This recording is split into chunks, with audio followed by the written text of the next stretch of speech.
here? Green, green, green, looking good. Something's gone a bit wrong with my chat. Everything is gray. I can see your names, I can see the text, but it's all faint gray. Has Twitch changed the defaults for the text font and color? Anyway, here we are, whatever. Good morning, good morning, good morning. What do you hear? Nothing, nothing. They're done, they're finished. They booked it. They brought the paper a week ago, said, okay, we're going to let you know we're going to be working on the construction next door from October the 1st to October the 12th. During that time, we will be ripping everything up and we're going to make noise, and I'm sorry he brought me a little present, all that kind of stuff. 12 days, October the 1st to October 12th. It's done. It's finished. It's finished. They're gone. Yesterday morning, you should have been here. Yesterday morning, we had a stream 2 days ago on Thursday, and there was a bit of noise. We saw the truck. It was okay. They come in Friday morning, 8 o'clock hits. There's no stream. 8 o'clock hits, and what do we hear? Jackhammers. They took out a bunch of the concrete floor back in the bathrooms at the back there, and they were jackhammering for about an hour and a half. So did we get lucky or what? Did we get lucky or what? We wouldn't have been able to have a stream. I just would have had to postpone it and say, look, people, come back tomorrow or something like that. But and they're done. The guy came yesterday afternoon, and I'm looking there, and we're chatting about this. He was a really, really friendly guy, by the way.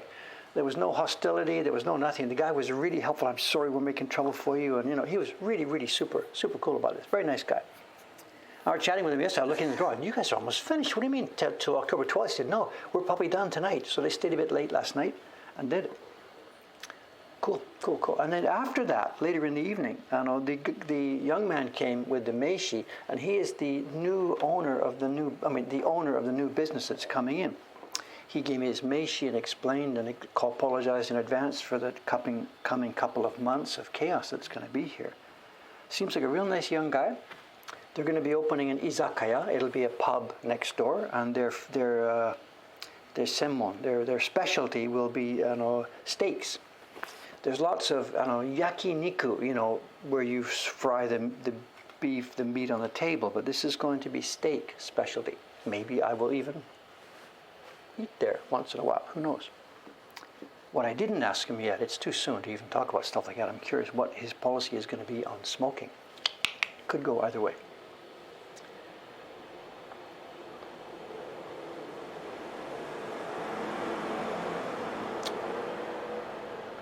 Frying, grilling, is there a difference? John, I'm sorry, I'm not sure. What does it mean? Oh, frying is in oil. Okay, sorry about that. But actually, you have a frying pan to show. You fry stuff in a frying pan. You fry vegetables. What's the, whatever.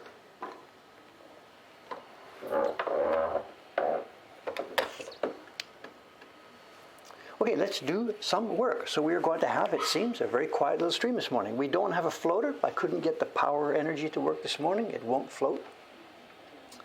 You fry in oil. Okay. Yeah, I'm not. I'm not arguing the point. It's whatever.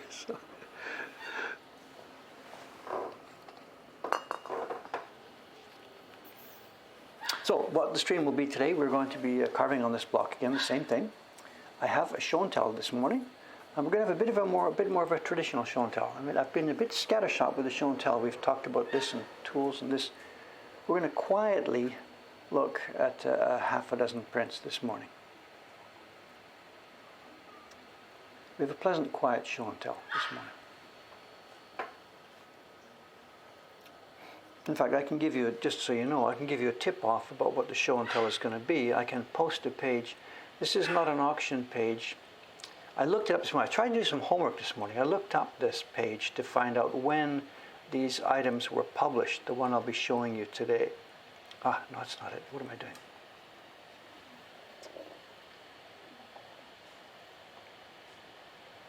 Here we are. This is just a link to an information page showing a similar item to what we'll be talking about today. It's a dog. It's a little yapper. It's a little yapper. I know there was a couple out for a walk. They saw the coffee shop, and they went in the coffee shop, and they've tied their dog up outside, and they are sitting at the window inside drinking their coffee, and the dog is outside saying, "Me too, me too." So it's not a bird. It's a dog, a parrot dog. It's so.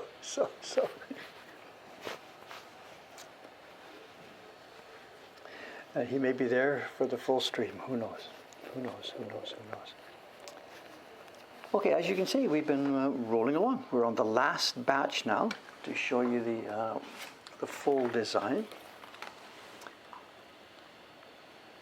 There's the design. We've been carving bit by bit, pine needles, pine needles, pine needles, pine needles. And this group now that I'm on up at the top here is the last batch of pine needles on this print. Smaller the dog, the louder the yap. I don't know about that. The smaller the dog, the more frequent the yap, I think, is the way it works, but whatever.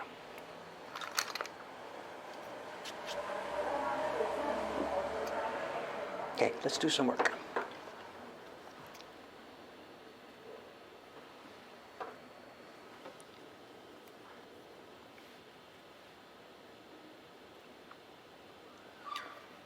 Where to start? I'll just keep moving on, just going on.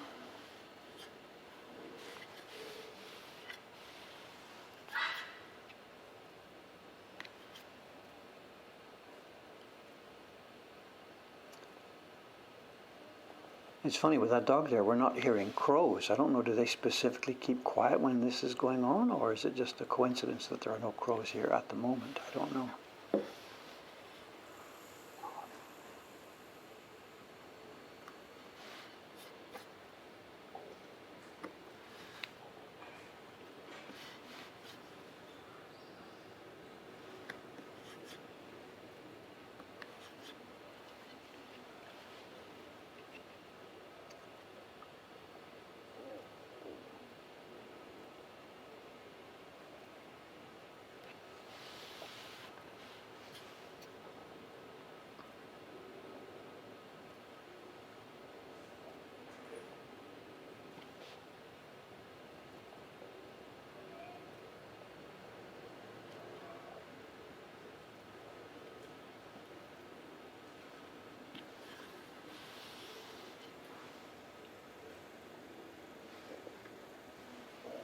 I'm looking forward now to a very, very peaceful and quiet weekend, and I hope I can get a ton of work done here. There will be one printer in today, Ishikawa-san. She'll be working upstairs. Her paper is already out. I took it out this morning. Had a shower up there and took the paper out. But our email has gone stone dead. The shopping cart has gone stone dead. Everything. The internet seems to be frozen as of last night. The world is sort of sitting quietly at the moment, waiting to see what's going to happen. And it's okay. I'm ready for a quiet time. And we had a huge September. I don't know if I talked to you about this the other day when we started October, but Cameron gave me the figures for September. They closed up. And for us here at Mokuhankan, September was the single biggest month in our history, period. Speaking online, of course, we have no shop to compare with, but the online for Mokuhankan was the biggest month in our history. And it's nice to know that we're still out there, we're still active, we're still open. But part of that's good news and part of it's bad news. We had a good month is good news, but part of it is it's cannibalized. We sent our end of year gift print information out a month earlier than normal. So a lot of this business that's coming through at the moment, people getting gifts ready, is stuff that normally would have happened for us in October or November. So we've had a good month, but it's partly cannibalizing from our future business from October and November. So, but it's okay. This is the way we want it. There's so many shipping and postal problems right now that we want to get that stuff out of the way, or at least on its way, as early as we can. But now the whole thing's gone dead. The shopping cart, I had to check it this morning to make sure it was still working, and it was. It's just that nobody is doing things like shopping for woodblock prints last night and today. So. There's a crow. Do you think he took the poodle?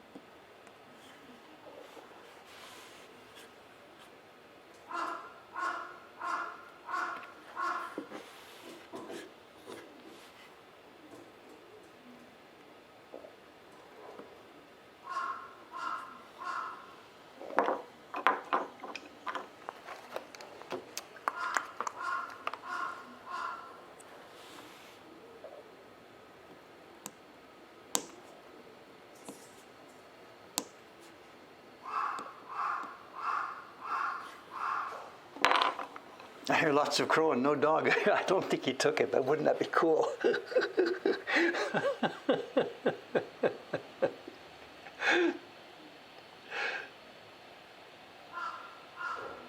I should have had the camera the other way around. We'd be able to see it, but.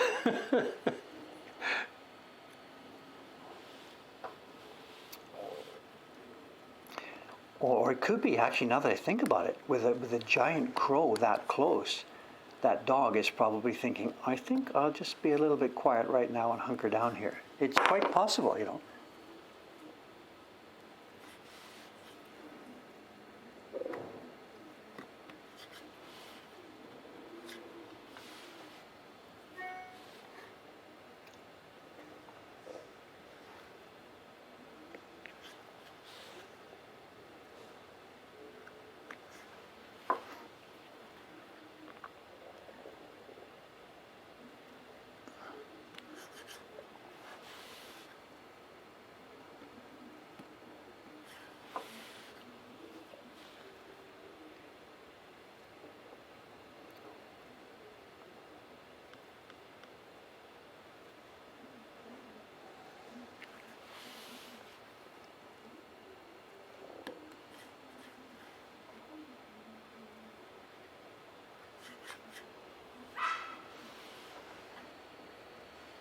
Nope. That's probably what it was, though. He was real quiet. Interesting. Interesting.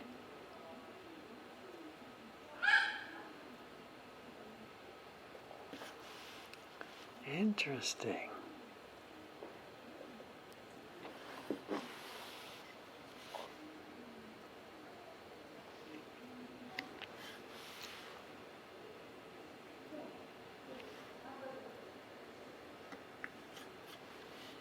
The chat with the young man who was going to be opening the restaurant next door, you know, I don't know. I've been in this situation before now. I've been the newcomer, and I've seen people come and go and come and go. So no, he may be a little bit hesitant in one thing. Like I don't know how many dealings he's had with a foreigner or whatever. So he must have come over last night with perhaps some tiny bit of trepidation. What's this guy going to be like next door? You know, he doesn't know what his neighbor is going to be like, but also, you know, am I going to be the type that gets hostile at any bit of noise or something or whatever? He doesn't know. So he came over with a little bit of, you know, a quiet mood and a bit of trepidation. So, but I've been here before and I've done all this stuff and I know what's going on. So I sort of bent over backwards to try and make him, you know, just, hey, good, I'd like to see what you're doing. Hey, great, you know, I know.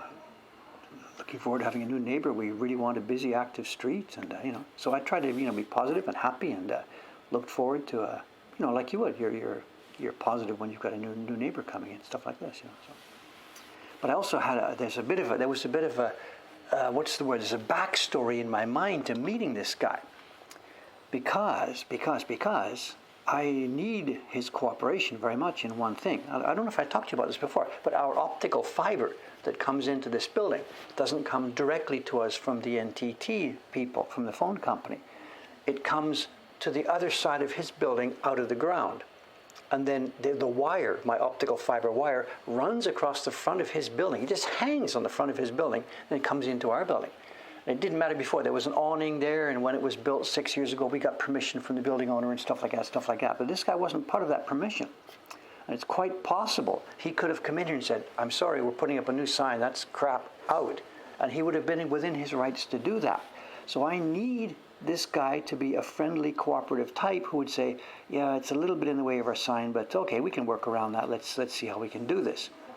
And that's exactly what happened last night. You know, because he felt perhaps he wanted to be cooperative, or it's just basically a nice guy. He said, oh, that's no problem. We can work around that. I'll tell the guys who build the sign to watch out for it, etc., etc., etc. So it's cool. So the back issue in my mind that I need his cooperation seems at the moment to be resolved, you know. And then there was something else I wanted to say to him, and this is based on my own experience here. When we moved in here 6 years ago to do the renovation, we redid all the plumbing. We put a new toilet in and stuff like that. And that meant we had to shut the water down. And we're slow plumbers, so it was a couple of weeks before we were able to get the water back up, because we rebuilt the entire bathroom, put pipes through the floor and stuff like this.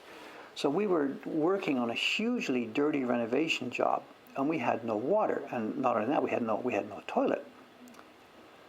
So we were like, okay, and the nearest public toilet was at Sensoji Temple, which is like 3 or 4 minutes walk away, which is no tragedy, but when you need to wash your hands or take a pee or whatever, it's a drag all day long having to walk over there. So remembering that, I offered this guy yesterday, I said, look, I don't know when your construction starts, whatever, but you're probably going to be, well, the water's already gone, it's shut down. I saw the guys tear out the toilets yesterday. So there's no plumbing in his place. So I said, just so you know, I know we ourselves were closed here, as you can see. So your workers, when they start next week, if they need, if they need to use the toilet, then we're cool with this here. We're closed and no problem. I just tell you guys they can use our facilities. And he's like, really? Because this is sort of unheard of to do this. You would not normally say this sort of thing. So it worked out really well yesterday. I got what I wanted, if you think about it in that sense. A happy, polite person next door, and I was able to reciprocate a little bit and maybe helping them out just a bit in their job. So we'll see how it goes.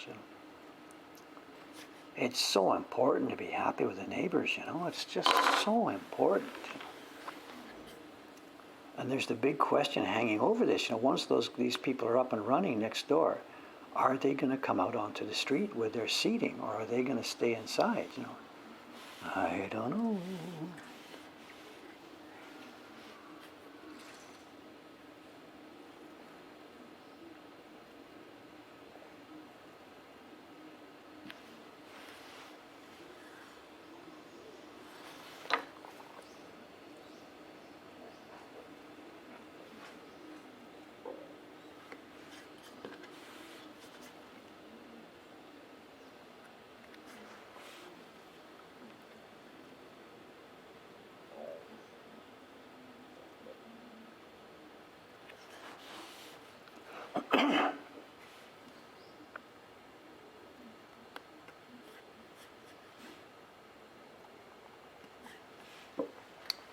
I should check at least now and then to see what's going on here. Yeah, watch for sudden internet drop in the future. I was worried about that the other day when the guys did. They took down the awning, they ripped stuff off, and even though he'd said, be careful, those workers, crowbars, who knows what's going on.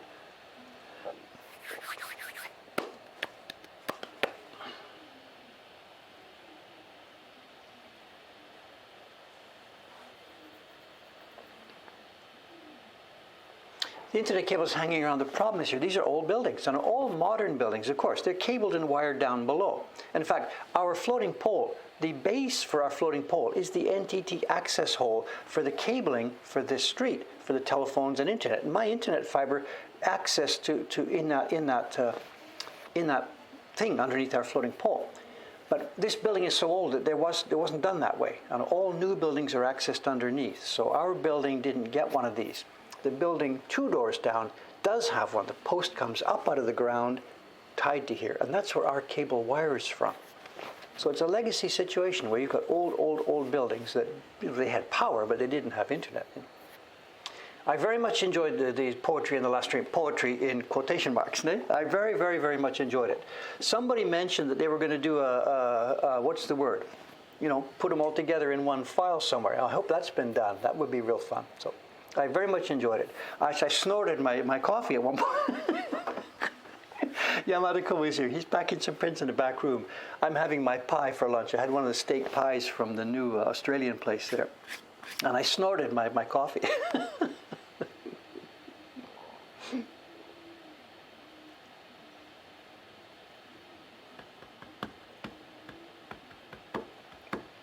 It's done. Okay, good.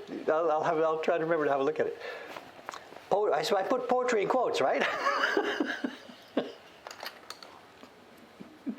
That was huge fun yesterday. I really thought I couldn't take part in real time. That would be so much fun. I would have been so on to trying that.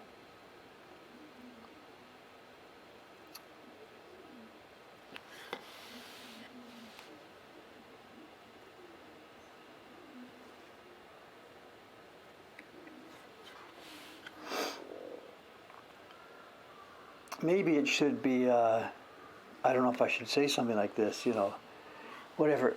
First Monday stream every month should be haiku day or something like this, or start that kind of a tradition, and people can work up to it and practice them in advance and whatever. Doing it every day would be a little bit over the top, but once a month or so, it's the Twitch Japanese Printmaking Express Yourself Day.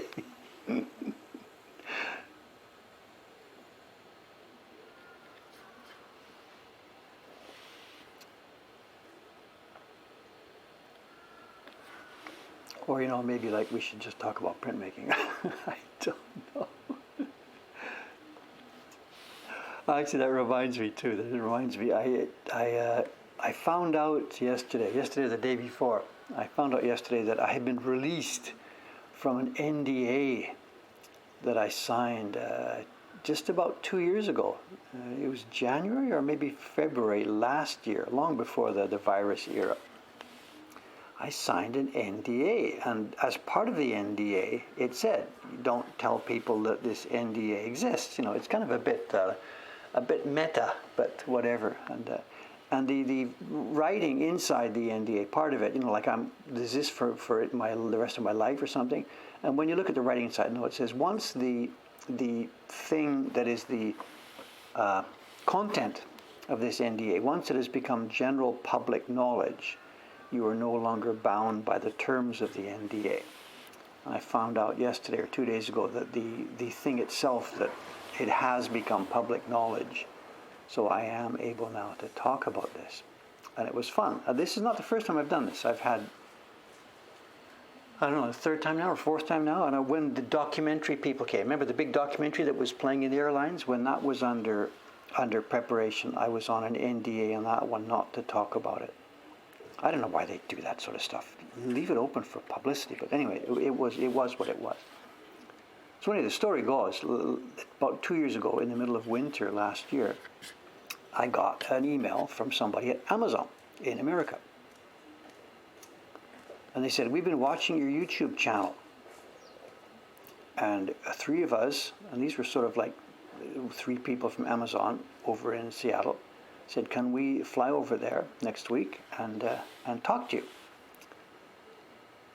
And in the original email it said, "That sounds a bit strange. We can't tell you what it is, but here it is. There's an NDA attached to this email. If you are willing, please sign the NDA and return it to us, and then we will make arrangements to come over and see you and make an appointment for next week and blah, blah, blah, blah, blah, blah." So this is Amazon saying, "We've looked at your videos. We've been watching your YouTube videos," and they've got some kind of proposal. So Dave's brain is just going like, okay, Amazon sells stuff. What else does Amazon do? Why would Amazon want me because of my videos? What would they want to do?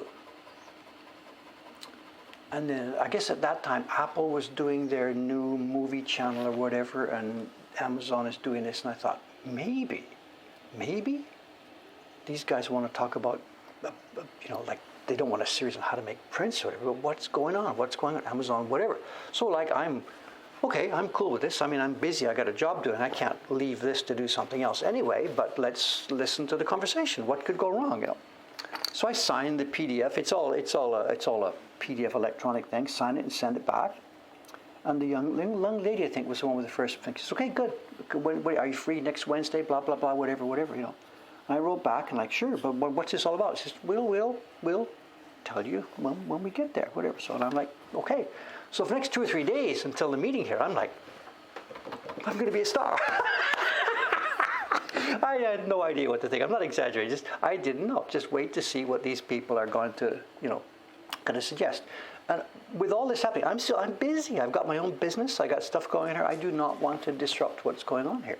But maybe they're suggesting something I could do within the framework of my current business. Whatever. I don't know. So they get here on, the few days later, whatever, they fly over from Seattle.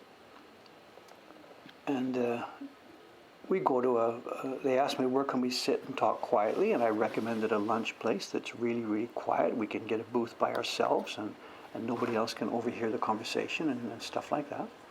And we go there and we sit and we start having lunch. And it's just, conversation, and how are they doing and what's going on, and, And then we sort of get the entree thing finished out of it, and coffee's there, and the lady brings out her folio and says, "Oh, stuff is dropping off my desk here." I don't know what it is. She brings out her folio and says, okay, well, we're over here to talk to you about something. We'd like to make a proposal to you, and well, if you just sit quietly for a minute and listen, and we'll make our pitch here. And Dave is just, I'm just, wow, people are going to pitch me. Whatever. So. And I could, whatever, the end of this story, like nothing happened. You know this because you haven't heard anything. It's not like I'm announcing my TV series is starting tomorrow now that the NDA is finished. It's not like that. Nothing came of this at all. And within seconds of her starting her pitch, it was obvious to me that I did not want to be part of this. Within seconds of it. And I'm like, oh my God, we've wasted what, no way. But I had to listen to what she's saying. I couldn't cut her off. But within seconds of it, I knew this was not for me. They changed the name. The website opened a couple of days ago, and it's got a different name than they pitched it to me. They pitched it as the Amazon Experiences. And actually, it's now called, the thing itself is called Amazon Explore. And rather than try and, I think I got a link for it here somewhere. That's a link, but that's a link when I was logged in, so it may work for you, it may not work for you. So I don't know. That's the stuff. And in a nutshell, it's not a bad idea. From their point of view, they were thinking, this guy is going to grab this hook and go with this. You can see what it is. What they've done is it's virtual tours, and they were trying to identify what they called key people in each market. And they weren't just coming, it turned out they weren't just coming to see me. They probably had a half a dozen people in Tokyo. They came over, they're going to fly to Korea, see another half dozen people. So I'm not saying these 3 Amazon execs came from Seattle just to talk to me. No, they were on a tour to set this up. And I was one of the people, I guess, that they wanted to speak to. And they wanted me to be one of the hosts of Amazon Explore. And that I would be, in Tokyo, when you can't come to Tokyo or whatever, or when you're in Tokyo, you click here and you can book a 1-hour private session with this Woodbot printmaker, and he will explain to you all the intricacies of making Woodbot prints, blah, blah, blah. And you have a private lesson, a private tour, a private guide, whatever. So they were asking me to sell myself, to put myself on Amazon. My picture, a description, click here, pay $150 and you get 50 minutes with Dave Bull. And I'm like, are you kidding? I mean, I wasn't impolite to them. I didn't say it that way to them, but I'm like, no, this is not my goal in life to put myself in a little box with a number at the bottom and a price tag, and anybody in the world can sit there and click and buy me for 1 hour. I mean, maybe that's exactly what I'm doing now for free. I don't know. I could do the same thing and get paid for it. So he says, I'm in a box at Amazon right now. Well, there we are, So I'm doing the same thing, and I'm not getting any paid for this thing. But just I couldn't, whatever. I couldn't even think about such a thing, And they thought they were offering me something that I would just grab for, I really don't know. I think maybe it wasn't that they had done good research on us, was that they hadn't done good research on us. If you imagine, if I had been in a position where I didn't have good social media, I've got a little shop here, and maybe if we're struggling to get by because we don't have people looking at our stuff, and Amazon, with all their vast power, from their viewpoint, they're saying, oh my God, we put this guy on the website, and we can keep him busy 24 hours a day. So they may have been thinking that, oh my God, I would jump at this. But I don't need those guys. My own little book on printmaking, it's not available on Amazon. I don't want it on Amazon. I appreciate the company. I use their facilities. I buy stuff there. I got 24 case of beer here that I just ordered from there. But to put myself on there in a box, click here, to spend time with.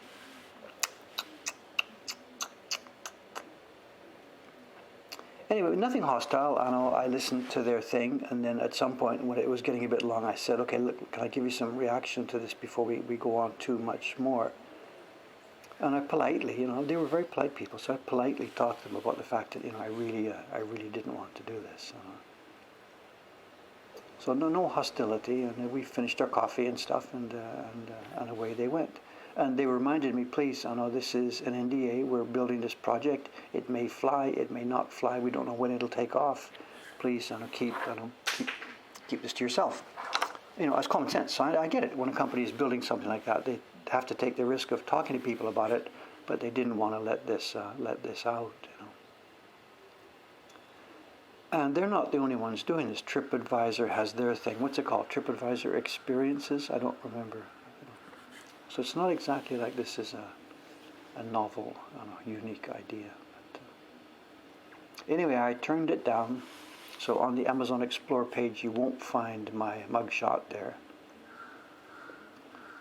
Although I am curious why it took them nearly 2 years to get this thing up and running.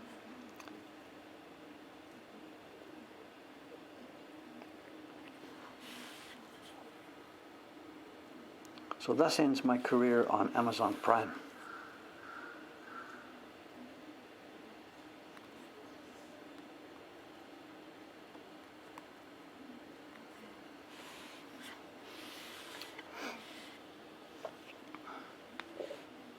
But it was funny, during the time there, I'm thinking, what should I do? What should I do? If they want me to do a video series, what should I do? What should I do? Just say yes or say no. Stay with YouTube. Stay with my own schedule. If they wanted a series, it would have to be timed and scripted, and oh my God, can I do this? And, so in the days before they came, I was really, what to do. Luckily, nothing of the sort.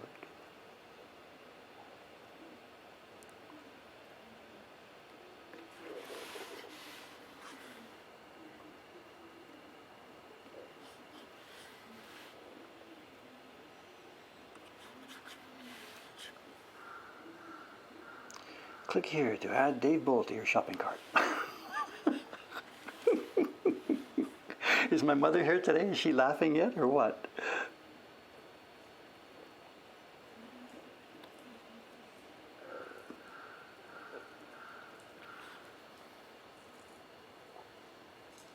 Popularity ranking. Item number 1077 in Amazon's travel.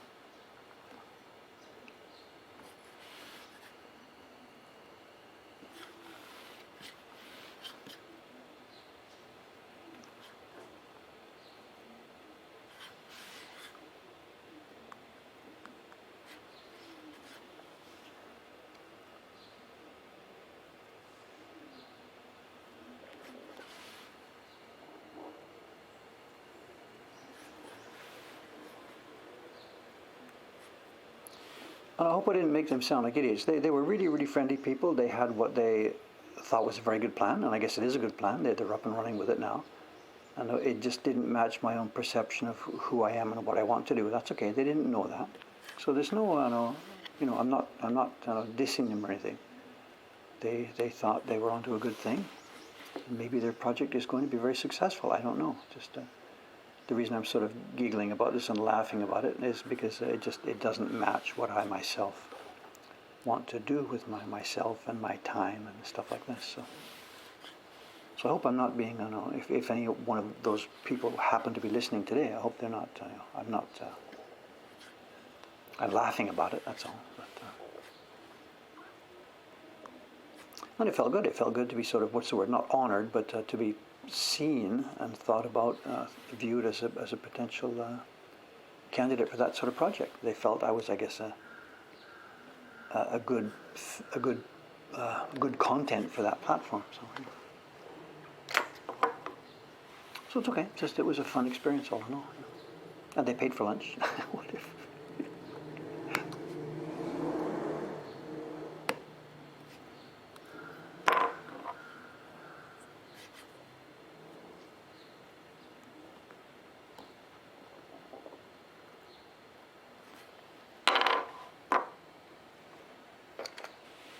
Actually, I should investigate the site. Now, who else did they talk to in Tokyo, and who did they get? Who said yes to their project? I don't know.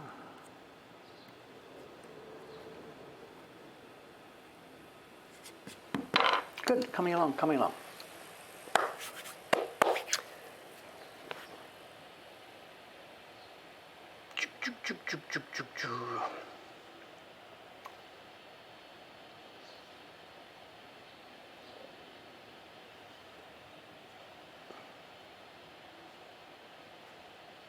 I can't catch all this. A sitcom. In my daily life, in my own mind, it's a sitcom, but I don't think it's that interesting for anybody else. But so.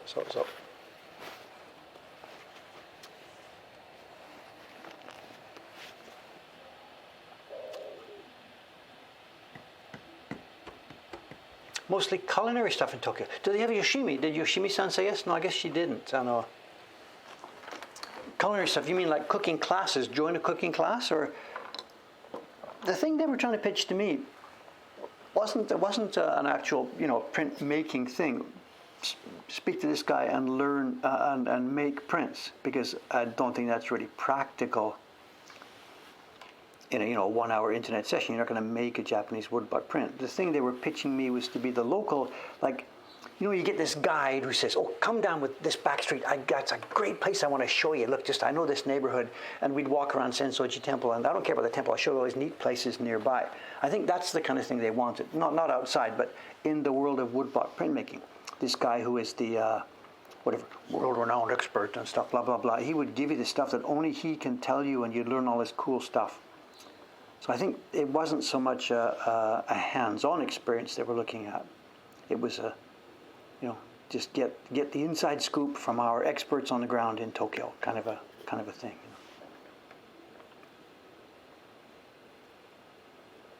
Actually, it's funny I mention this today, because yesterday, on days when there's a stream, I don't go for a morning walk. There's just not time to get up and get the shower, get breakfast, and get the stream ready.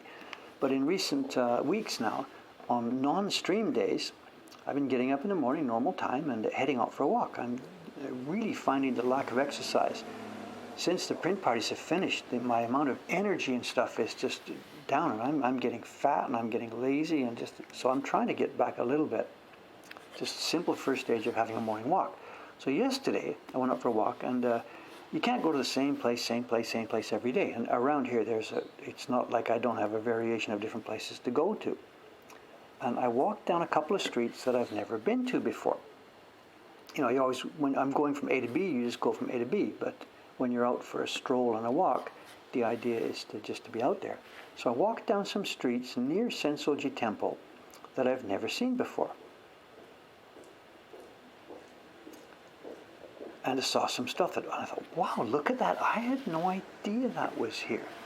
I walked down one street. I went near Hanayashiki, the old theme park here that's been here for more than 150 years. There's an old theme park here. And there was a little street. Actually, does it go through? Let's try, whatever, if I have to come back. And I walked down this little street. And there's a signboard halfway down this little alley that you've almost got to turn sideways to walk down. And it said, I can't remember the last name of it. It said, Monkey something vegan cafe. Monkey, I'm losing it, I'm really losing it. Not monkey brain, monkey cage. No. Monkey something, vegan cafe. And it was a hand lettered, it was a proper sign, not a piece of paper, a proper sign, but somebody drew it with a brush, English characters in it with a Japanese brush. Monkey something, vegan cafe, now open. And I walk by and it sort of looks okay. I don't think I want to go in there right now, but maybe later. And I walked past it. There's an actual business. And this was not, if we were walking from Sensoji Temple, it wouldn't take 60 seconds to walk there from Sensoji Temple. You're going to Google it?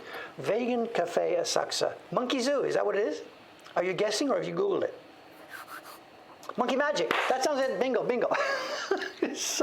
And I've been here 6 years, and I'm always interested to find a new cafe or a place to have dinner or whatever. And there it is. And I'm like, I've been here all these years, and I've never seen this place. So I stayed in the area and zigzagged until I'd covered all the streets there.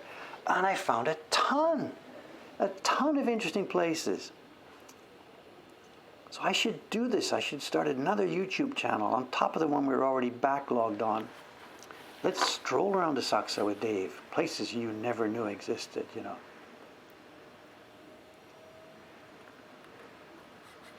Is there a menu? I was going to look it up when I got home and then totally forgot about it till just now.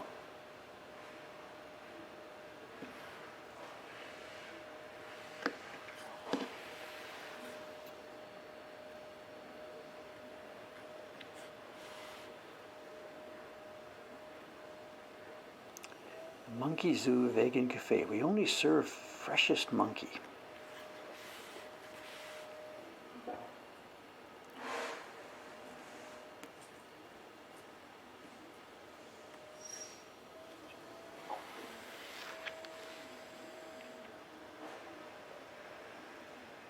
Well, tell me now, when you sat down to watch this stream a few minutes ago, did you expect to hear those words?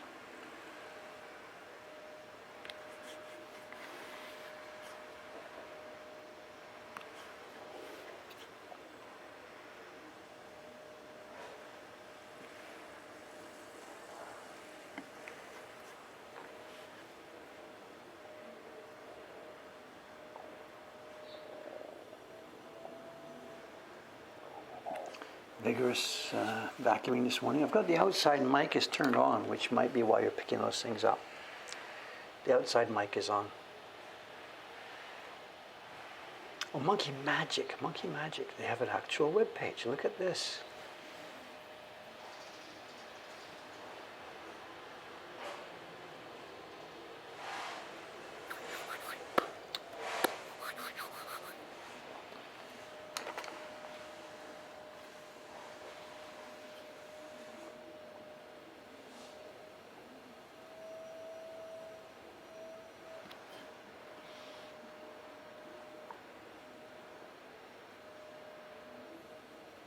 Just around the corner from that place was another place, a more modern one. It was actually a bit more visible from the outside, and it maybe is a more popular restaurant. And it's about as different as you can get. And it's, I stood there and looked to try to figure out how the signage worked. And I don't know all the details, but you get the idea. It was a steak restaurant, very, very tiny place, little bars. You sat on stools and whatever. It was a steak restaurant, and it seems like it's set up by somebody who used to be a pro wrestler. You know, the guys that wear the funny face masks and smash each other around and whatever. And I guess either at the end of his wrestling career or during his wrestling career, whatever, he had the idea to open this restaurant. And he's all over the signboards outside, and it's massive. The pictures of the food, and it's massive chunks of steak, and it looks like a Texas style of serving whatever. And there's pictures of this hulking monster. And this is his restaurant. Whether he's actually there serving all the time, or whether he just set it up, or I don't know nothing about that. But and that's just around the corner from the monkey place, you know. And there's no way that's not one I will be going into. You know, I don't spend 3,000 yen on dinner, and there's no way I want a plate of meat that's as big as my head. You know, no thanks. That's just not what I do at dinner time. You know, so. But that option is there too. And actually, knowing Tokyo, that it may be quite a quality place. I don't know.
So what happened to our little dog? I forgot about him. Has he gone? I guess the people finished their coffee and walked on. I don't know. I didn't hear him for a while here.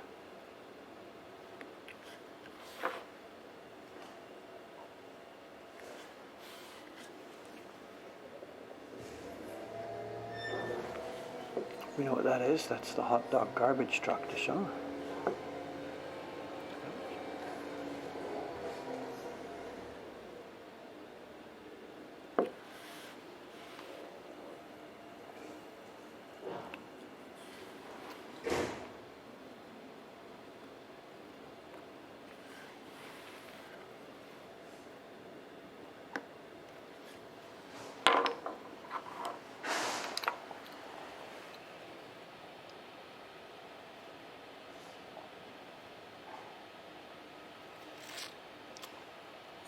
Monkey Magic looks like a fun place. Okay, whatever.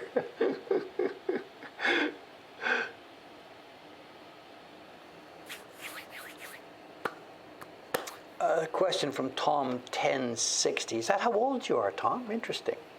1060. When you decide colors for a print, you keep the percentages of each color, assuming colors are mixed. Do I keep the percentages? Do you mean, do we make notes and stuff on this? No. No, no, no. And in fact, I was quite surprised about that. A bunch of years ago, I visited Matt Brown, the printmaker in Oh, how is that, Mas? Kamidashitemasu. Hi, thank you. This is Ishikawa-san coming for her day's printing. I visited Matt Brown, decades ago, in his place in New Hampshire. And he showed me some prints. We chatted about prints in the Sears workshop, and then he's got a huge cabinet upstairs, or had a huge cabinet, and these tiny little bottles of pigment, all different colors, mix. I'm like, Matt, what's this stuff? He says, those are the pre-mixed colors for each print. When I do a print, it may be an edition of 200, but I'm going to make 50 at the first, and then I'm going to make 150 more. So these are the colors in a jar if I need to go back and print some more. And okay, that's the way Matt does it. He's trying to be scientifically perfectly accurate about this. The way it's done here by traditional printers, it's not the way we do it at all. You can see this on one of our videos. There's a video here, the trial printing for, I think it's the snake print that we did with Kubota-san. One of our videos here. And I put the camera on Kubota-san while he did the test printing for the snake. So there's the blocks, blank blocks. They hadn't had color use on them. And there's the sample from Jet. And Kubota-san does what we all do here when we are printers. We look at the color there. Okay, there it is. That's that purple. Okay. And we've got on our bench, we've got some yellow, a cool blue, a warm blue, a cool red, a warm red. We've got some black. We've got 6 or 7 bases. And Kubota-san would sit there. He's got his little dipper. He'd start, okay, let's put some yellow in there. And then looking at, okay. Get a bit of blue, touch, a bit of green. And I think there's maybe a touch of black. And he mixes. Takes a swab on a piece of paper, looks at it. Tad more yellow. Bingo. Puts the pigment on the block, prints it. Bang. Perfect. I'm not saying I get perfect every time. That's not what I'm saying. But that's the idea. The printer's job, the traditional printer's job here in Japan is you look at that color, and you think about what components are inside it and how it works. So we can recreate anything. And when I sent the box last night to Kubota-san. I sent him a sample print, a set of wood blocks, and he will do exactly the same thing. We don't need to send him a formula, 57 grams of this red and 14 grams of this kind of yellow, stuff like that. We don't do that. It's part of the knowledge. It's part of how we do our job, and it's part of our pride that we can do that. How do we get each printing session with the same result? That's how we do it. We look, and we may not get it exactly right with the first little mix. I can't get it exactly right all the time with the first little mix. And you do a little proof on a piece of paper. No, shit, I put too much bit of yellow in, so now it's like sawing the legs off a chair. If you put too much something in, you've got to cut the other legs down to make it match. That's how we do it. Look, mix, look, mix. I think you'll find people in it. If you go to a paint shop, like buying house paint and stuff, there are some people really good at that. You bring them a swatch of what you want, and the salesman might be a joker, or he might say, okay, I can get that. That's about 57% magenta, this and this, and he'll try it and mix a bit. It's not that difficult once you've had some experience at it. Not that difficult. Not that difficult. I know there's should I tell this or not? I don't know. Yeah, okay, whatever, it's okay. 25 years ago or something, whatever, I'm teaching English, I'm living at home in Hamura, whatever. I've been doing printmaking for 15 years or so. I go to the bathroom, when I look in there before flushing, and I look at this before flushing, I think there's a bit too much red in that brown, a bit more than normal. It's like normal, but if I was trying to make a print with that, I'd be putting a bit more red in there. I think, so I actually went for a checkup at the hospital. And they took a sample. Went for a checkup at the hospital, and they said, yeah, there's some what they call occult blood in there. So I had a colonoscopy, and the polyp, out they go, and away we go. No danger, no stress, no nothing. It's finished. This is over 25 years ago. But looking in the bowl, I had seen, if I were mixing that as a woodblock print, I would be putting a bit more red in there, I think. So I think, and that's our job. That's what we That's what we do. Sorry to sort of dirty up the story there, but it's the same thing. At the beginning, I was so bad about this, so bad. How bad I was. I lived, when my kids were being born, I was playing with printmaking back in Canada. And my partner's a Japanese girl, and David's trying to do this, and he's trying. And she just laughed and laughed and laughed. I'm like, there's a green. How do I make green? We buy a tube of green. She says, don't you know how to make green? And I'm like, I'm not sure. And she just laughed at me. When you were a kid in school, didn't you mix colors and stuff? And I honestly don't remember doing such thing. But in a Japanese school, and I saw my two kids both go through this in elementary school, grade 2, grade 3, grade 4, grade 5, whatever. There's a little art class in elementary school. And they do the same thing. They do the same thing. The teacher's got a sample up front. Okay, how do we make this? And we do this stuff. So kids here, as part of their basic elementary school education, get that kind of stuff. And I have no idea what it's like in the West now, but to me, in the West, it's you reach for your crayon box and you pull out your green crayon. You wouldn't have had any thought about how to make that green.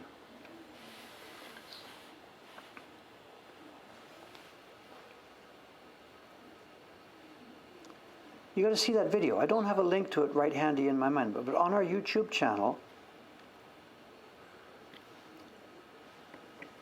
there's a full video of Kubota-san making a print, start to finish, and I put the camera on his tile. There's a white tile on his bench, and he can see the difference. You can see his yellow, blue, red, and you can watch him mix those colors in real time as he does it for testing that print.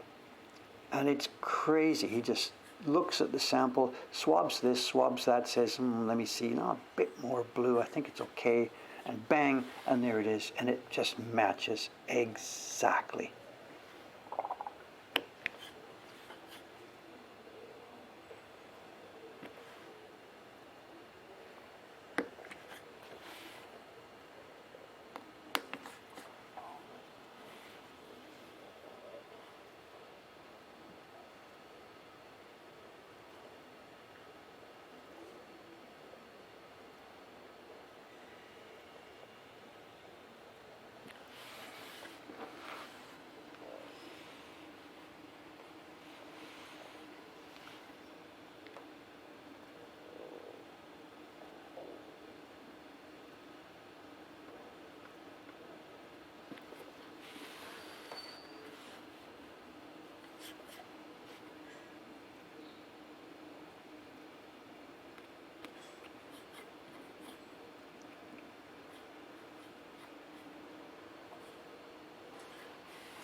Too much to check all, no idea.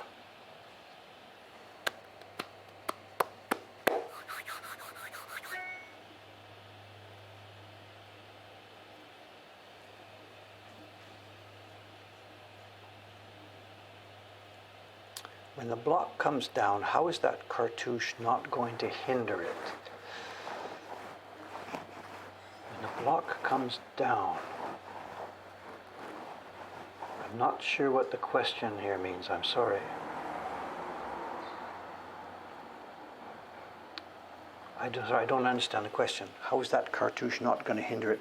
I'm saving it for later. I'm going to carve the lettering here, of course, the same thing. That lettering will appear on the same block as the pine needles. This is not a color block. These pine needles won't be green. These pine needles will be black. Everything's at the same level here. So I'm carving needles now. I'll be carving the calligraphy a bit later. I'm just saving it for later.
This line you see going up here, this is going to be the location of the sun.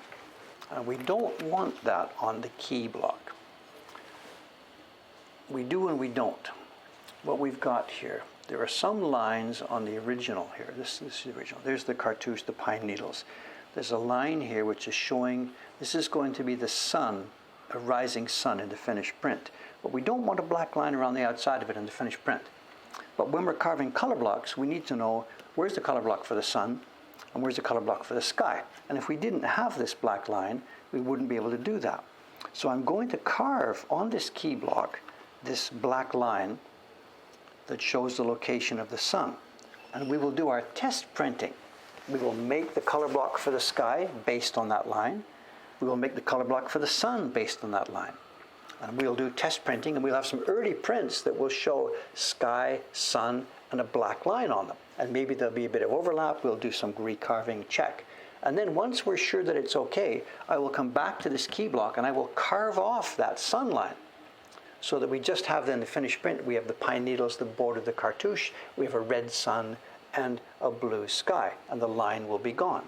But there will be a very few early proof copies that have that line on them.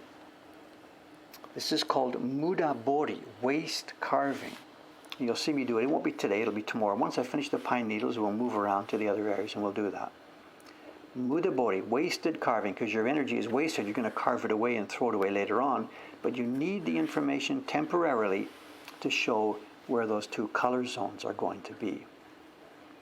And sometimes mudabori can get quite extensive. It's common for stuff like horizon lines when there's a landscape where the sky meets the sea, but you don't want a black line there, but you do need to figure out where the two color blocks will be matching.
Okay for time? Still good? Are we? 9:01. Good, good, good. No problem.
We've totally lost our floating pole today, eh? For the good floater, we need a drizzly day, an overcast day, but no rain for the floater, eh? So can't be helped. Win some, lose some.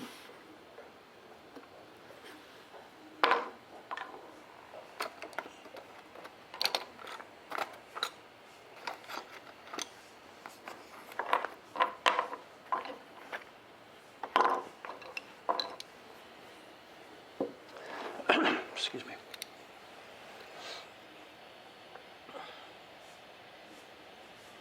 Sick of carving pine needles? No, no, no. People ask this sort of question. I like my job. The job is peaceful and fun and pleasant and it's like asking whatever, any job. What job do you do? Are you a school teacher? Are you sick of teaching school yet? You like it or you don't, or whatever. And I'm in a job that I've chosen for myself. It's really peaceful, pleasant work. Really peaceful and pleasant, and there's such a hit at the end. you get to the print and you're testing it and you pick up the print and then years, I got at the stage of life now, I worked for a quarter century making prints.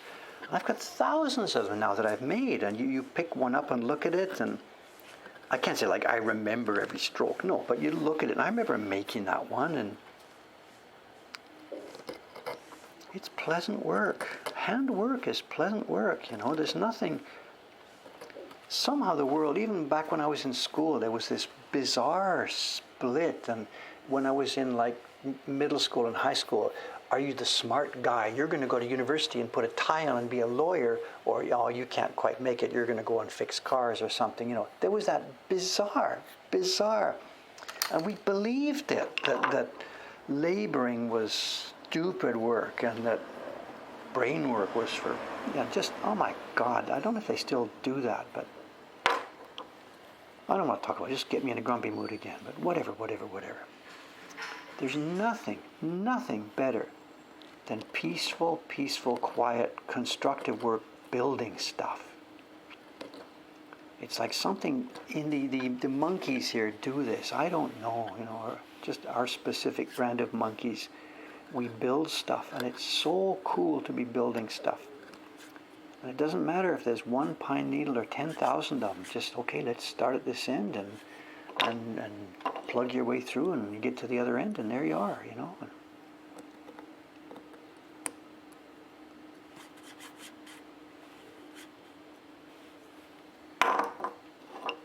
There's no better way to be spending your time on this planet than in productive activity like this, There's no better way. It doesn't even matter anymore that this could all be done by laser or 3D printing, or it could be machine making it could be more efficient. That's irrelevant to that, because the goal for me here is not to make 1 million of these things in the shortest possible time. The goal is to use my time in a peaceful, productive way,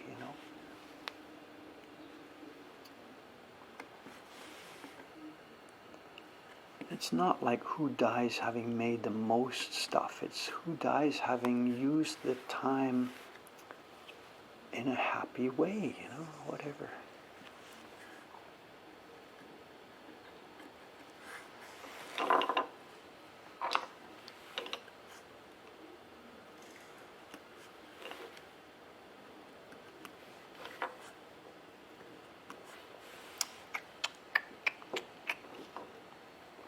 Maybe it's just a lack of imagination. I don't know. Maybe if I had more imagination, I'd want to finish this and go and be doing something different and get going and get moving and do something else. And oh my God.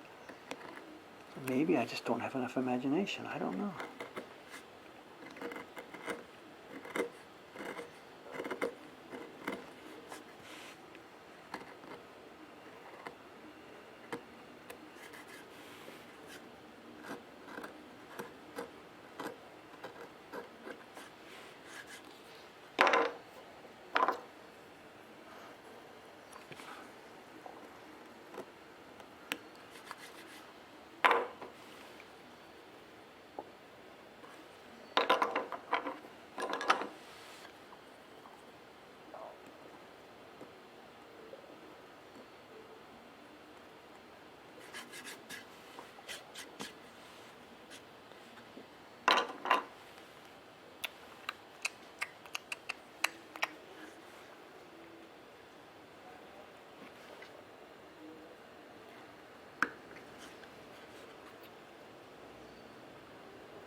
Pine needles.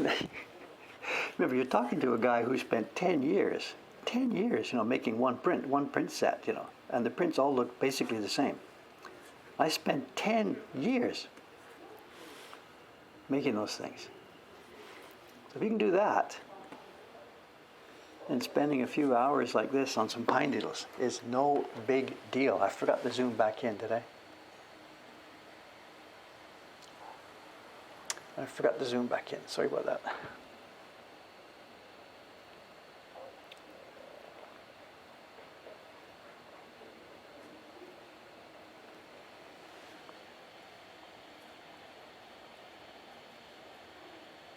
So somebody's saying these are Taran. Oh, this is Casey-san. You're here this morning. Oh, it's Saturday. No school.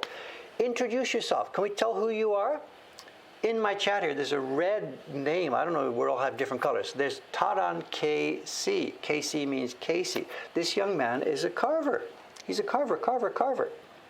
I maybe mentioned a little bit a while ago. You're from Britain, to show England, somewhere.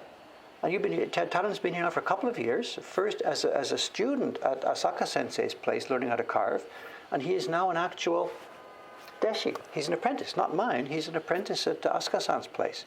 This young man here is the next generation of up-and-coming carver here. Absolutely. Say hello here, introduce yourself a bit more. Maybe he's already done this, I didn't see it, I didn't scroll down far enough. Oops, look at this, I haven't been all this chat, oh my God. I can't catch 100th of this. There's chat. Here he is. Taran Casey saying hi. Okay, whatever. Wales. The next Dave, it's up to him. Whatever. I think he may have different aspirations rather than becoming the next Dave. If you mean whatever, the next foreigner coming here to get really good at this, that's fine. We can say that. To be the next Dave is not his goal. He is going to... In fact, this is interesting too. The young man working for us here, Chon-san from Hong Kong, and now Taran-san from Britain. There's something very different and very important from the way they're doing this. Dave came over here, didn't find a master or a shisho or a teacher, partly because of his own personality, he doesn't want to be told what to do, partly because none of those guys said, I tried. I went to Ito-san, no, go away. Ogura Hanbei-san, go away. So I did it on myself. So I'm doing this okay. I'm doing good work. Our prints are beautiful, but I am not doing it in the real way. And I'll put real in quotation marks. Any way is okay if you get the finished print, but some ways are much more efficient. They're much more in line with the tradition. They produce a result that is much more beautiful in line with the tradition. And Chon-san, the young guy, and now Taran-san, those guys are starting from ground zero, training in something much closer to the traditional way. So if these guys stay with it, they will blow me out of the water. Because Dave reached his level years and years ago, and he carves in a sort of a clunky, funny, left-handed backwards knife style, which is okay to get some results. But these guys are starting from a much... It's like I've built a wooden shack here, and these guys at the moment are just pouring concrete at the bottom. Dave's little shack is a building. Look at the wonderful prints. These guys just are pouring concrete.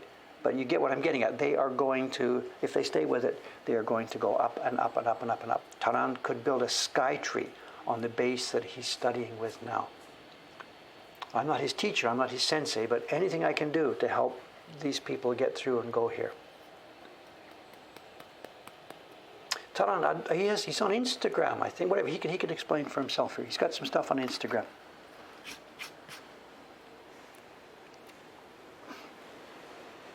Oh, it looks like, what's our time? I'm talking too much again. It's 9:15. You know what time it is? I know what time. It's 9:15. Time to look at some prints. Actually, this is fun. I can talk about this with it. Taran-san here, he was over, excuse me. He visited here, what was it, 2 weeks ago, Taran-san, 3 weeks ago? He visited with Asuka Sensei, Asaka Motoharu, his sensei, who is exactly my age to a few months. I think he's a few older, which makes him my senior. He's a few months older. Can't be helped.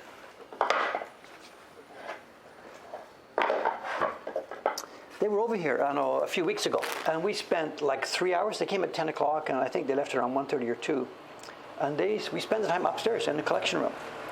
And this was fun. The first item I brought out, these guys were here. Asuka Sensei, he was a carver for the Takamizawa company, years and years. For his career was with the Takamizawa company. They gave him a real rough time at the beginning, but he became their top gun until the time that they totally collapsed in bankruptcy. So he carved for many years for Takamizawa, so I knew what to do. When he arrived here with Taran-san a few weeks ago, I pulled out a little block. I put it on the table, and bingo, Asuka-san said, I carved that. He's this little block, and he actually carved it when he was a carver. So we spent 3 hours geeking around at stuff upstairs. And it's funny, Asuka Sensei doesn't own prints. He doesn't have a bunch of stuff. He's always just carved and sold blocks, carved and sold blocks, carved and sold the blocks. And I've made it my choice to actually get prints and study prints and look at prints. So I blew them out of the water. It was really, really fun. I just brought out this and brought out this and brought out this. I brought out one little print. Taran-san, you remember this, Chisho? I brought out that little Surimono print, the little one with the crabs on the seashore. I just randomly pulled it out. We'll show it in a later show and tell. I brought out a little Surimono print. It's about this big. It's about postcard size. And it is carving that you would not believe a human being had carved. And he looked at this. I think even Taran-san, he asked you, like, can you take some pictures of this so we can take this home and look at it? And whatever, too many stories. Let's do a little show and tell here. Let's do a little show and tell. These are cut book pages. We never do this ourselves, but whatever, stuff out there is out there. I can't do anything about that. I'll post that link again. I posted a few minutes ago. This is a link from the Kosho Kaitori. This is the local book dealers association have a page saying, please sell us stuff. If you have this item, please take it to your local bookstore. He would love to buy it from you. So it's a Kaitori Shokai page. And the set of books that you see there, they're magazines. They were published in I've got this. They were published 1890 to 1894 over a 5-year period. And there was 25 in the set. They did 25 before they finally gave it up. And the name was Bijutsu Seikai, art world, just literally the words art world. And what it was one of the artists of the day, artist illustrator of the day, Watanabe Seitei, was the instigator and publisher of this. And he contacted a bunch of his friends and stuff in the art world, asked them to send stuff in, and they did. And the magazine was published quarterly for 4 or 5 years, and it contained new designs by his illustrator artist friends, and every issue had 3 or 4 something from an older era as well. They did reproductions of older stuff. Now, first thing up, I can't tell you the story behind all these images. There's a story here. It's somebody, maybe it's a priest, itinerant priest. There's mice. I have no idea. I don't know that. I haven't researched. I can't tell you what we are looking at in terms of topic. What I want to look at is the work, the physical print, the thing that we're looking at. These were book pages in an art magazine. None of the pictures were made as woodblock prints. Originally, these are print reproductions of stuff that was drawn and painted. And I wish I could get closer, because this is the era. This was when Yoshitoshi was up and running, and just the carving was at the absolute peak. And this is just a book page from a magazine, and it's the standard thing. You've heard me say this. I should just run a tape. Every dot and line is alive and singing. Every blade of grass, every little mark on the stone, I don't even know what those represent, but every dot and line sings. I don't have any idea what the story is. Rats are presenting this priest with something.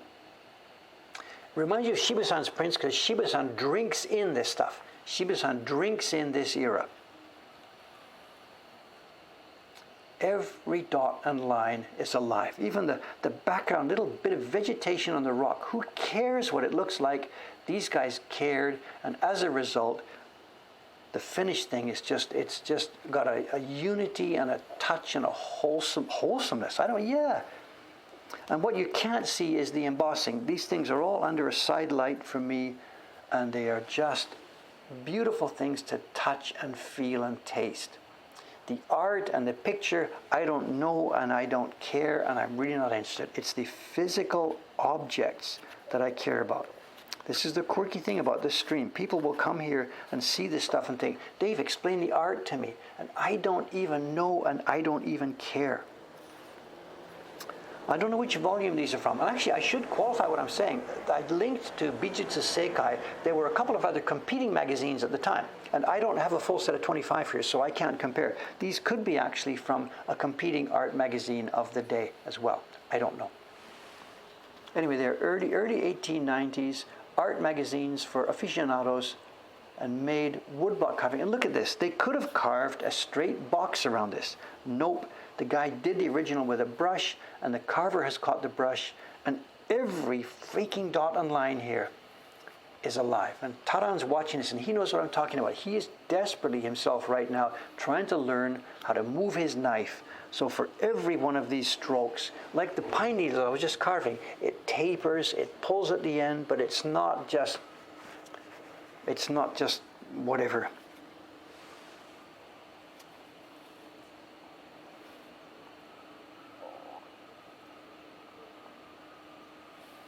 I've no idea what the kid's doing. I'm sorry. I know. Actually, these books, if I had the original books here, they were published with a small amount of text about them. There's picture text, an explanation. And the people also who, no, she must be picking spring herbs, I think. This is late winter. It's the first greenery coming out, and there's certain kind of herbs. You get a basket, look.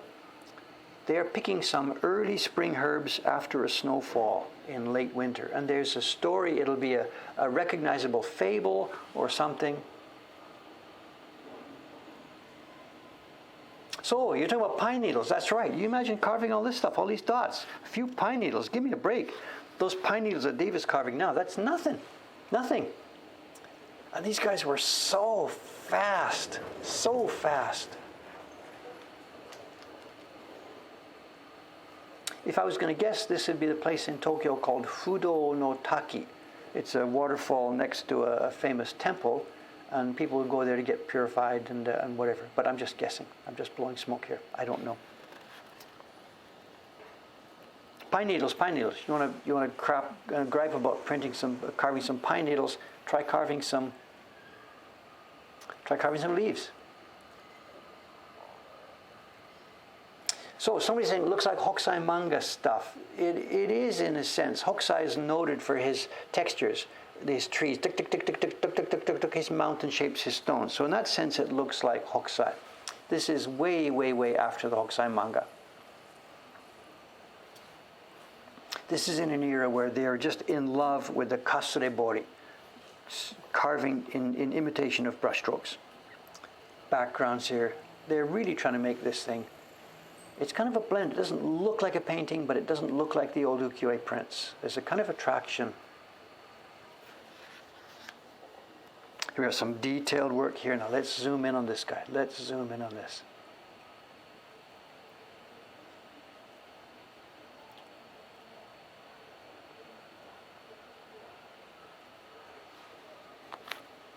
Someone's saying quick and rough. Some of them are quick and rough, some are not. Some are very, very careful. How close can we get? That's about as far as we can get.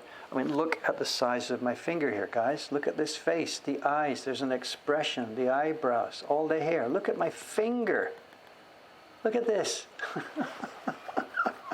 These guys were insane. They were insane. They were insane.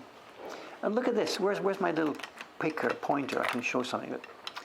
These strokes, these are what I would just die for. The brush strokes here, zigzag, zigzag, zig. And everyone has got the entry, the brush pulls up thinner. Taran's looking at this thinking, oh my God, he wants to carve this, he wants to carve this. It's just so much fun. This is part of the attraction for me. This is the stuff when I saw in the early days, I just wanted to do that. And here I am now in a job where I get to do this. If I can find the embossing. The paper's quite thick. Can you see it at the edge here? Look, you see the shadow? It's the shadow from my light over there. The paper is a little bit thick, and these things have rich, rich embossing.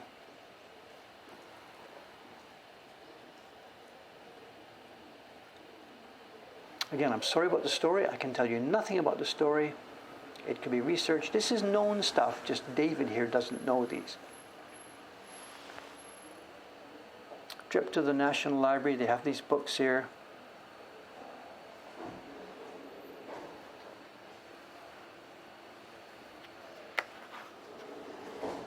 This is a bit different. Most of the ones we've seen so far, these are modern designs. Modern meaning 1890s, people drawing in a very traditional style. There's no modern art in these books at all.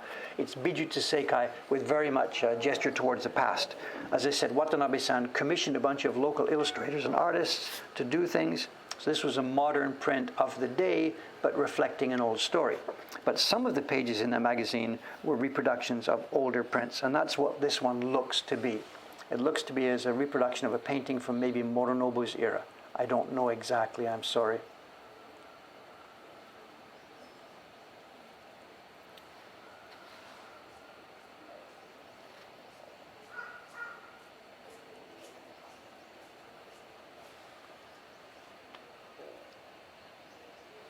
Very nice, very tasteful.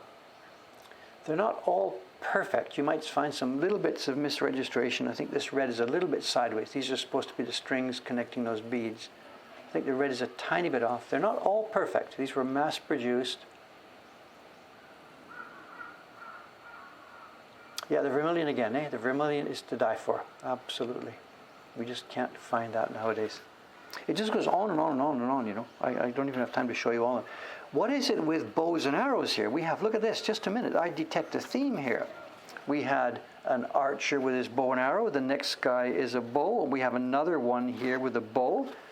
Do I detect a theme? I don't know. This looks more like Yoshitoshi. This is classic Kuchie genre, you know. Classic.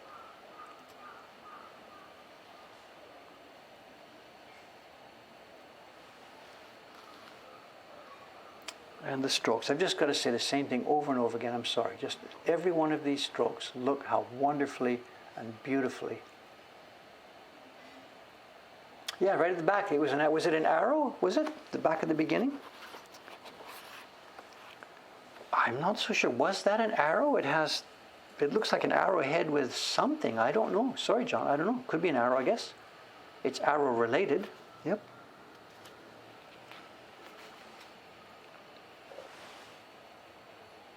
Yeah, the horse, so look at the eyes. Something, what are we doing here? Either a guy that doesn't know how to draw horses or he really knows how to draw horses. I don't know. You tell me. What's the story? If we knew the backstory, it would be much more helpful, of course. Also, too, look at this. Look at this. Look at this. Look at this. We have a background. But you could, like, would you have noticed that? There's cliffs and ground and stuff in the background.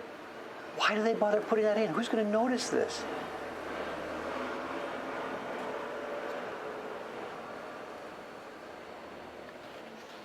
Classic in reproduction. This one actually has a name. It's Utagawa Toyokuni, but working in a completely classical style. This one actually, to me, this is not so pleasant.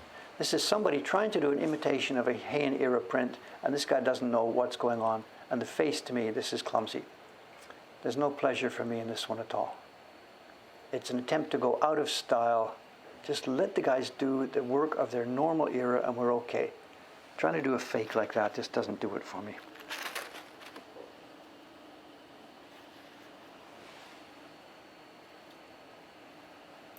These are when you say these originals, these are woodblock prints, and some of them are carved and printed from an original drawing that was meant to be published in this book, and some are carved and printed as reproductions. The last one I showed you is a poor quality reproduction of an older Toyokuni print. This one, I believe, is a print drawn, something drawn for publication in this book. And everything we're looking at today is from 1890. The series was published from 1890 to 1894. So these pieces of paper that you're seeing me play with today, these are 130 years old. And they're in pretty good condition. There's some spotting here and there. But this is 130-year-old stuff. And also, by the way, this is dirt cheap stuff. Torn book pages like this. You go down to the Jimbocho book district and you can pick these up for maybe 100 yen, 200 yen. Look in the bargain bin down there. This is just junk from the Book Dealers Association. This is just junk. To me, they are peaceful, quiet, wonderful treasures.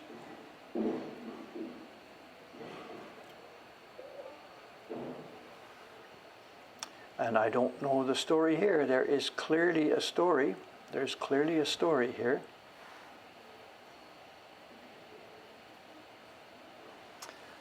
Without the knife part, we've got a person and some paper and some paste, and he's fixing the shoji. I don't know, but I don't know. I don't know what the backstory is here. They're doing sizings.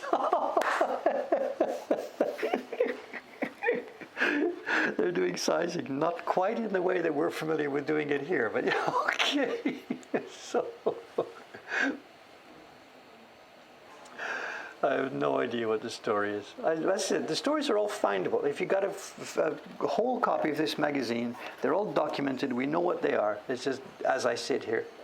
This is a reproduction of a screen painting from the Moronobu era. And again, this one is nothing. I would just pass. I'm sorry. I don't even know why they bothered to put these in. Stick with what you know. Stick with what you're doing. Here we are. This is another one of its era. This looks like an Ogata Gekko print. It's not. It's just one of the illustrators that he hired to do this job. But if I had seen just this picture, I would have guessed Ogata Gekko. And it looks like sports day at school, I think. I don't quite know what's going on. I know they usually have two groups, battling with different games. Or maybe it's a real battle. I don't know. Sports day at school, perhaps, I think.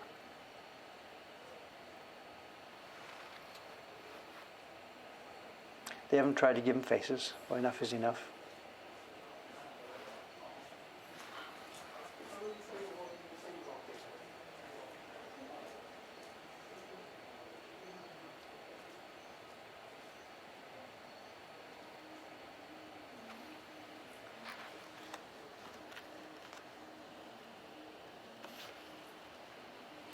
Again, this is another one in the reproduction side. And a lot of these actually, because the book was made in an album format like this, a lot of these ones that you're seeing here actually are only half the picture. And this one too, I think this is one half. This is the left half or the right half of what would probably be a two-panel picture, I think. So we're not seeing the complete illustration for all of these. Oh, this is another fun one. It's a self-portrait.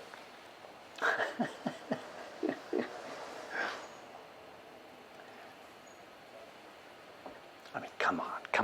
Look at them. Look at the finger here.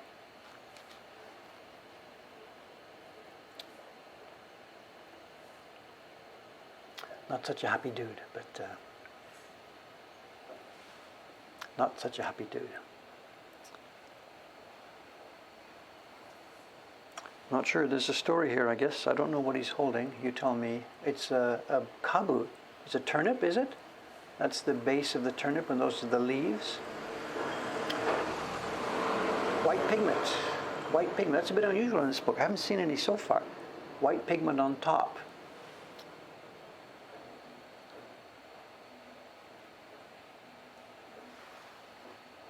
Actually, there have been white pigment. I did see that last guy we had here, the white spots on his kimono. It's white pigment splashed on tops. This one too. Again, this is one of the reproductions in the book. They've done it fairly nicely, but to me, this is not the pleasure of this book. Oh, this is a famous old picture. Etone, remind me. I can't remember. It's from an Ogata Korin screen. I don't remember. I'm sorry. I'm supposed to remember what this is. The people are dressed again in Heian era. It's a story. I don't remember it. I'm sorry.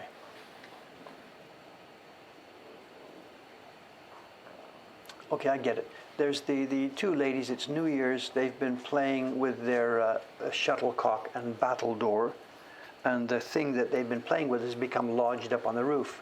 So they've asked one of the servants, he's not swallowing his sword, he's using his broom to knock down their, it's like badminton, right? What's the thing? They've got this paddle, they bat back and forth. And the two girls have lost their birdie or whatever it's called. So the story is simple, but the execution is just glorious. Just glorious.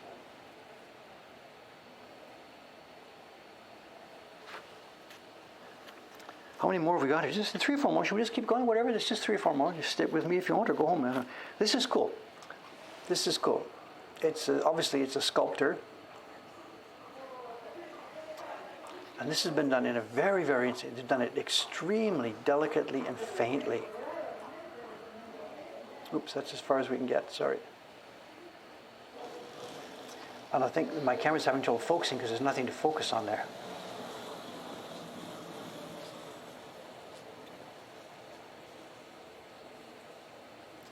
Look at the delicacy of this. You know, the people that print in jet black, no way. This is so nice and so delicate.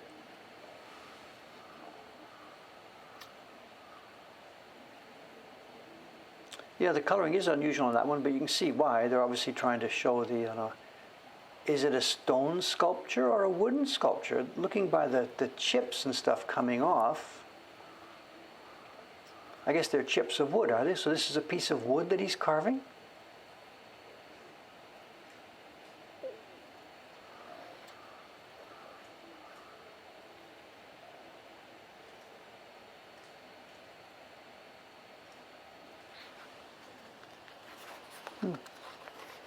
Three more. Nothing to do with ukiyo-e, just a simple scene, artist drawing something, quiet little picture.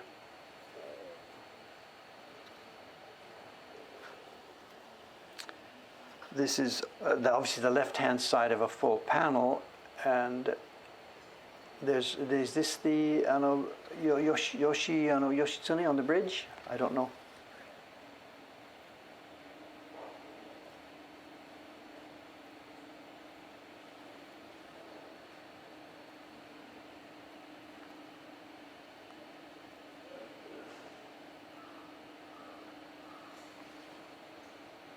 Here we go.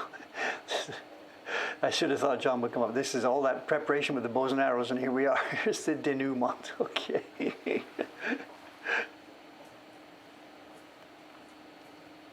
And finish off, and this actually, I put this at the bottom because I wanted to leave it for the end. This, for me, this is worth, well, I don't even remember what I paid for this package, a couple of dollars, I don't even remember. But this one alone is worth it for me. This little scene right here. The drawing, the carving, the printing.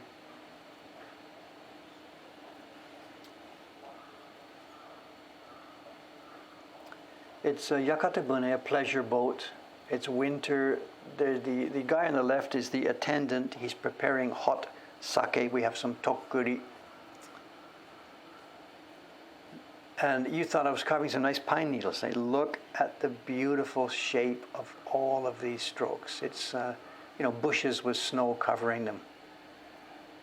It's not a hunt. They're just out for a hot sake on the river.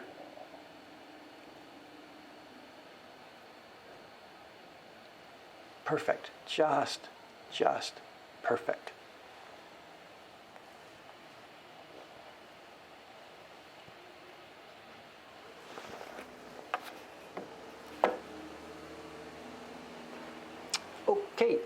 Okay. They're not hunting. It's just whatever. It's a party. We have upstairs, we have just boxes and boxes of this sort of stuff. We ourselves, when we were selling prints in the shop, we never deal in things like this. We don't deal in book pages. We will sell complete books, but we will never, ever break up books to sell them. But I'll buy them when I get a chance and keep them in. And if you're in Jimbocho, lots of the bookstores, they have stuff like this all over the place. Yamada Shoten always has stuff like this. It's dirt cheap. They just give it away. Can I zoom in on their faces? I think I am zoomed in as far as we can go without blurring it. I think a tiny bit more maybe.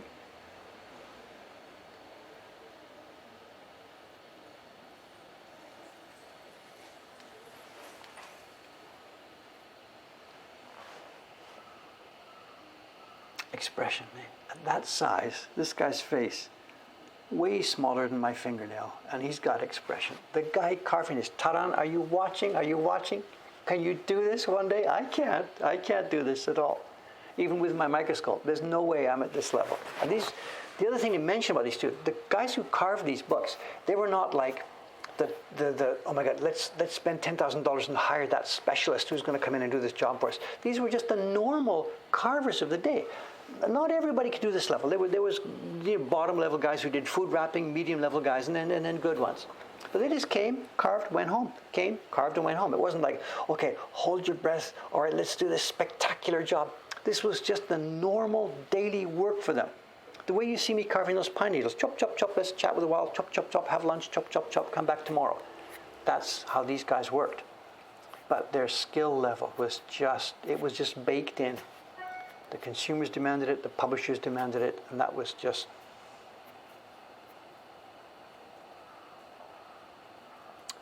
incredible. Absolutely incredible. Absolutely incredible. We'll never see this happen again. I'm working hard. Taran-san's going to try. He's going to try. But whether the world will ever come to a situation where he can do this day by day by day carving, I don't know. No idea. Even though we were talking about it, right? I'm talking about it like it's something special. Look at this, look at this, look at this. Back in the old days, it wasn't like that. It was just, here's stuff, buy it, go home. It was just common garden, normal stuff.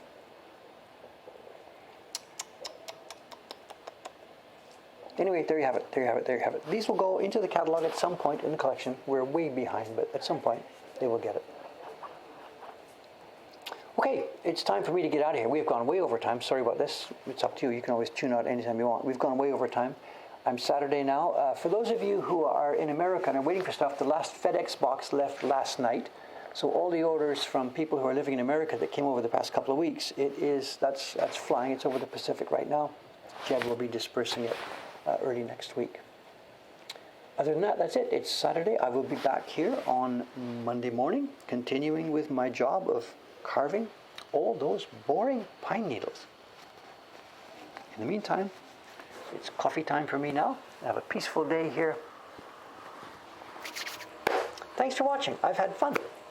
See you next time. See you Monday morning. Thanks for coming in. Bye-bye, guys. Guys, gang, you know what I mean. You know what I mean.